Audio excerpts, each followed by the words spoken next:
Welcome back to Investing Talk Podcast. Today, we are focusing our attention on HIMS and HERS Health and really tackling that essential question. Is HIMS and HERS Health a good time to buy right now? I mean, this company has seen some, extraordinary expansion, but we really need to break down the information we've got, looking closely at the financial reality, their market position, and what's coming up signal-wise. Before we really get into it, please remember to subscribe, like, and comment. We really do rely on your feedback. And hey, if there is a specific company you want us to look into next time, please just leave us a comment below. Okay, so we've gathered info covering the fundamentals, the technical action, and, a whole slew of upcoming catalysts for HIMS and HERS Health. Our goal here is to pull out the essential facts, connect the dots, really, so you can quickly get the full picture of this opportunity and, of course, its risks. So let's start with the financials. The first thing that just jumps out is the speed of expansion. It's really eye-catching. How fast are they actually growing?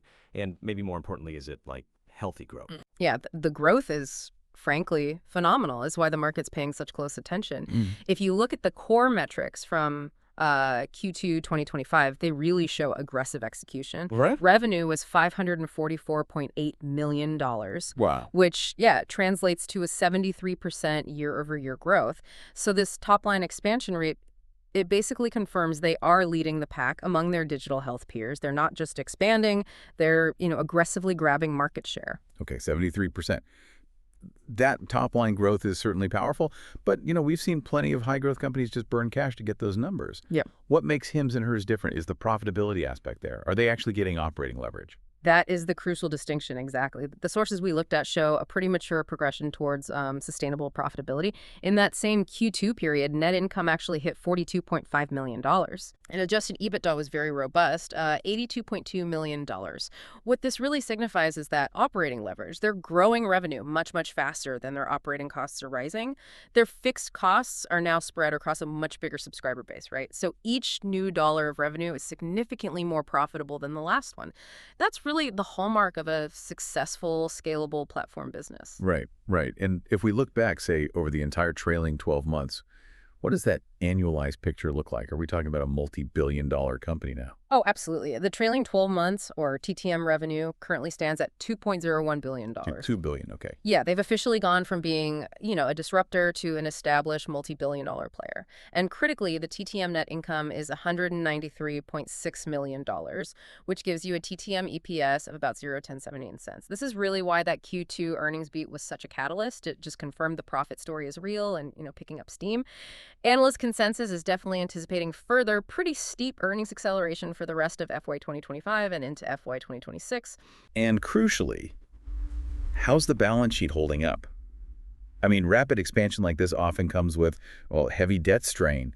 Are they financing this growth by taking on a lot of risk? No, which is honestly a massive green flag here. HIMS and HERS maintains a really robust balance sheet. We're talking low net debt and plenty of liquidity. For a company in this high growth sector, low net debt suggests financial maturity and good capital efficiency. It gives management the absolute flexibility to keep funding those big internal growth projects and strategic innovation, like launching new specialties, without needing to worry about expensive external financing or, servicing heavy debts. Okay, let's connect the dots then. Financials look strong, profitable, clean balance sheet. Now, here's where it gets really interesting for me, the competitive moat. What makes HIMS and HERS stand out? I mean, telehealth is a pretty crowded space, right? Yeah. Why isn't some general platform just going to crush them? Well, I think their core competitive strength really lies in two main areas, specialization and supply chain control within their direct-to-consumer model. They've very firmly positioned themselves as the dominant health wellness platform focused on specific, often kind of sensitive issues, sexual health, hair loss, mental wellness. They aren't trying to be your everyday general doctor online. They're specializing in these verticals where recurring prescription sales are absolutely key, and that really cements incredible brand loyalty and customer retention. And it sounds like they aren't just sitting back either. Their strategic focus on the HERS platform. That seems like a massive bet on expanding their market, tapping into maybe underserved areas. That's precisely their strategy. Look at the recent big expansion, the dedicated menopause and perimenopause specialty. That just launched this past September 2025.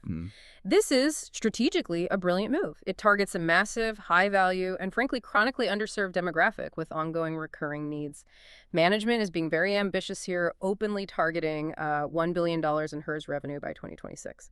Wait, $1 billion in HERS revenue in just over a year? That sounds ambitious. I mean, that implies grabbing significant market share really quickly.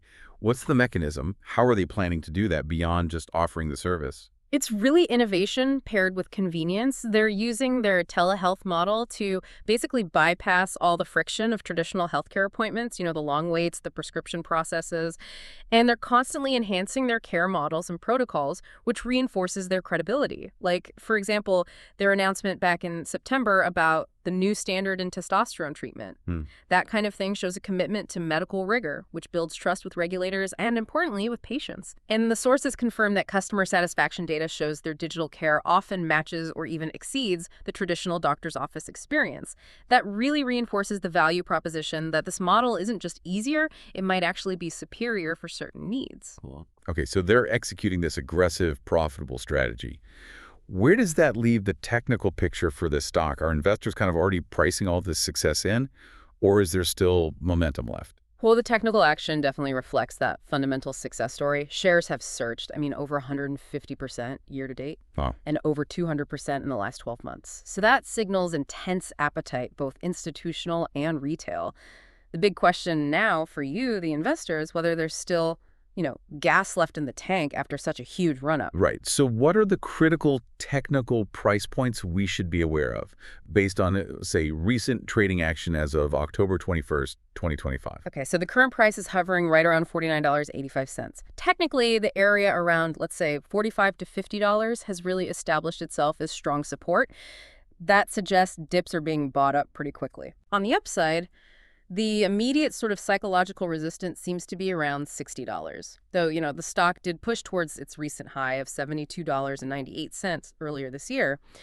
Looking further out, the TradingView consensus actually shows a pretty optimistic max upside estimate, reaching towards $85 in the coming months. So analysts seem to see a significant runway still ahead. Okay. But when a stock surges that much, we usually expect momentum indicators like the RSI, the Relative Strength Index, to show it's wildly overbought, right? The market's gotten ahead of itself. What are the charts telling us about momentum right now? Yeah, and this is actually a fascinating detail. Despite that massive year-to-date surge, the 14-day RSI is pretty much neutral. It's clocking in at 39.78. Neutral. Yeah. For a high-growth name like this, that's actually excellent news. It suggests that the buying, probably institutional buying, is healthy. It's absorbing selling pressure without triggering those typical froth or overbought signals. It means there's substantial room for momentum to build before we hit those typical reversal zones. Plus, the stock is trading healthily above its 200-day simple moving average, which is sitting around $45.31. That keeps the long-term bullish trend firmly intact. Right. Okay, moving from the charts to the calendar then. Okay. You need to know what's coming up immediately that could actually move the price. What are the key dates we absolutely must watch for in the next few weeks? The biggest near-term catalyst, no surprise, is the Q3 2025 earnings release. Now, depending on which source you look at, it's scheduled for either November 3rd or possibly November 15th, 2025. Okay, early to mid-November. Exactly. And analysts are widely expecting another significant beat. Given the success of that recent menopause launch and just continued subscriber growth, a beat here would really confirm their trajectory and likely provide another leg up for the stock price. Okay, earnings are key. Beyond that, what other catalysts should we keep an eye on over the next, say, 3 months or so? Well, we should probably monitor expected new product launches, likely in the general wellness vertical. Also continued international expansion. Those market rollouts are underway. And then there's a key technical event, the Russell 2000 quarterly rebalancing in December.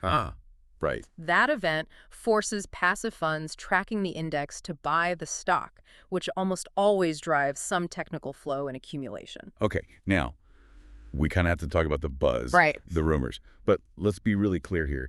This is purely speculative market chatter at this point. Yeah. What are these unverified opportunities that seem to have the market excited? Yeah. Absolutely need that disclaimer. The chatter really centers around two potentially transformative moves. First is the possible expansion of their weight loss offerings into additional GLP-1 peptide formulations. The Ozempic-type drugs. Exactly. For listeners who aren't familiar, GLP-1 peptides are the active ingredients in those blockbuster weight loss drugs like Ozempic and Wegovy. Now, HIMS and HERS acquired a peptide facility back in February 2025. This acquisition strongly suggests they're trying to get control over the supply chain, potentially to offer lower cost, maybe customized, compounded versions. If, and it's a big if, but if they succeed in offering a competitive, affordable alternative in the weight loss space, well, that opens up a total addressable market many, many times larger than their current one. Wow, yeah. Controlling the supply chain for a drug class generating billions.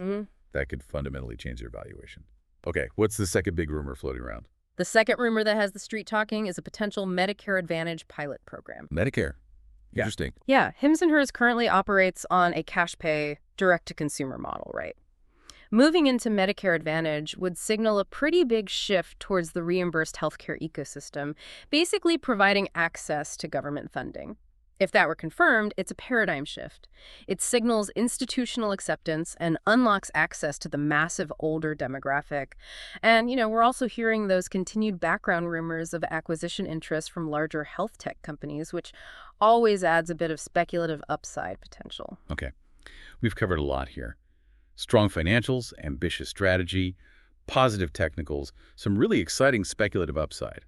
But as with any high-growth story like this, the risks are often proportional to the rewards. What essential risk factors must you consider before making any kind of move? Right, the risks really focus primarily on execution and competition. First, there's significant execution risk.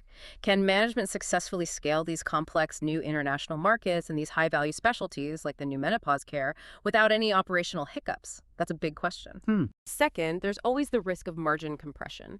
The competitive landscape in telehealth is, well, it's fierce. They have to sustain their pricing power and keep their customer acquisition costs efficient against increasing competition. And, there's always potential regulatory scrutiny, which can impact the whole telehealth industry at any time. So in synthesis, look, Hims & Hers Health presents an exceptionally strong overall investment thesis. The combined analysis of these sources really supports a high, maybe a 9 out of 10 bullish rating. This is based on combining that high profitable revenue growth, their strong competitive positioning, and these immense untapped market opportunities in digital health. The next 3 months, really centered around those Q3 earnings, are absolutely critical for confirming that management can keep this momentum going and successfully execute on these ambitious plans. Right. So what does this all mean for you, the listener, the investor? Well, the information seems to suggest the stock is attractive on multiple fronts. It looks like it presents opportunities for maybe shorter-term swing trades, perhaps ahead of that Q3 earnings catalyst, trying to capitalize on those analyst expectations. But maybe more profoundly, it also appears to be a solid choice for long-term growth investors who are looking for a structural leader in digital health, provided, of course, you monitor those execution risks, especially around the HERS platform expansion. And just a final thought here. The ongoing acceptance and generally favorable regulation of telemedicine and these over-the-counter drug models, that provides a huge long-term structural tailwind for this entire sector. Just consider how much larger the total addressable market becomes if telehealth really evolves into the default first step, the front door, for specialized wellness and non-emergency health needs, not just in the US, but globally. That structural shift, that's the ultimate long-term thesis really worth thinking about.